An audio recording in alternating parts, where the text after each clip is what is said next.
Hello student, welcome to Equator Academy Dehradun. और हम फिर से एक छोटा सा वीडियो लाए हैं about the Indian forest service, about the list of optional subjects. आप में से कई स्टूडेंट हैं जो कि आईएफएस की तैयारी के बारे में सोच रहे हैं।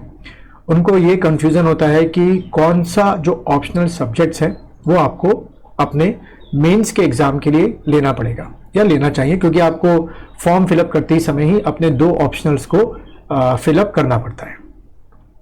तो अगर हम जो ऑफिशियल नोटिफिकेशन है उसके से लिया गया ये सारे सब्जेक्ट हैं, जिसमें लिस्ट ऑफ ऑप्शनल सब्जेक्ट सामने आपके लिखा हुआ है।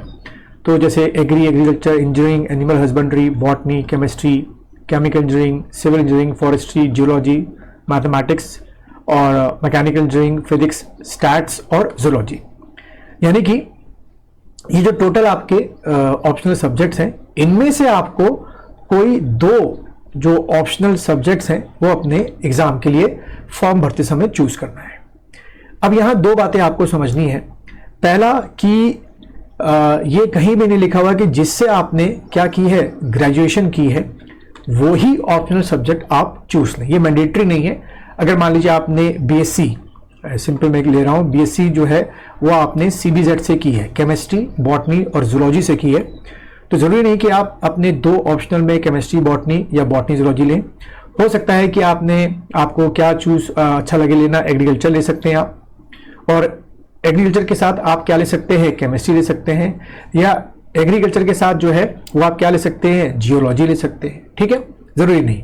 लेकिन मैक्सिमम स्टूडेंट ये करते हैं कि जिस सब्जेक्ट से उन्होंने अपनी डिग्री की होती है वही सब्जेक्ट आपके देते हैं। जैसे कि अगर बीएससी सीबीजेड वाला है तो वो मैक्सिमम केस में क्या लेगा, जो बीएससी सीबीजेड वाला है वो पहला सब्जेक्ट जो अपना है वो बॉटनी को रखेगा और दूसरा सब्जेक्ट जो है वो अपना जूलॉजी को रखेगा। या कई बार बीएससी सीबीजेड वाले जो है वो जूलॉजी को लेते हैं और जू के साथ एग्रीकल्चर ले लेते हैं, या आपका बॉटनी जू के साथ जियोलॉजी ले लेते हैं। ठीक है, और जो आपके बीएससी एग्रीकल्चर है या बीएससी फॉरेस्ट्री है तो एसयूएल है कि एक जो है क्या कहते हैं, एग्रीकल्चर रखेंगे, एक फॉरेस्ट्री रखेंगे, उसके साथ मैक्सिमम केस में जियोलॉजी जो है वो ले लेते हैं।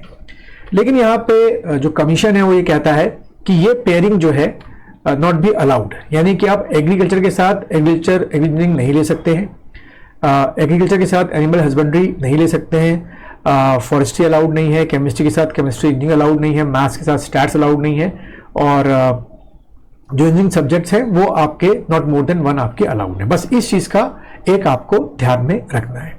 दूसरा, अगर हम बात करें कि ये जो ऑप्शनल सब्जेक्ट्स हैं इनका जो लेवल होता है, यानी कि जो क्वेश्चन लेवल होता है या जो सिलेबस लेवल है वो किस लेवल का है, तो जो नोटिफिकेशन है उसमें लिखा हुआ है कि अप टू ग्रेजुएशन तो आएगा ही आएगा, थोड़ा बहुत इसका पीजी लेवल के भी क्वेश्चंस आ सकते हैं। यानी कि आपको ग्रेजुएशन और पीजी के बीच का जो कंटेंट है वो आपको पढ़ना है।